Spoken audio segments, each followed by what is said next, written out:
In this tutorial, I'll show you how to draw a trend angle line in TradingView so you can measure the strength and slope of a trend. Don't forget to like and subscribe. First, open TradingView and load any chart. Once your chart is visible, look at the left side toolbar where all the drawing tools are located. Now, find the trend angle tool. It usually appears as a slanted line icon inside the drawing tools section. Click on it to activate the tool. Next, move your cursor to the chart and choose your starting point.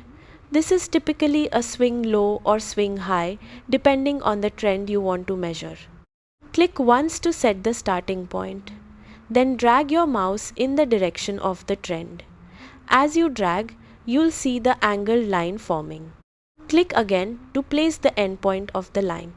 Once placed, TradingView will automatically show the angle in degrees along with the line. This helps you understand how steep the trend is. You can adjust the line anytime by dragging its endpoints to better match the price movement. That's it. You can now use the trend angle tool to analyze momentum and compare different trends more precisely. Subscribe for more TradingView tips and tutorials.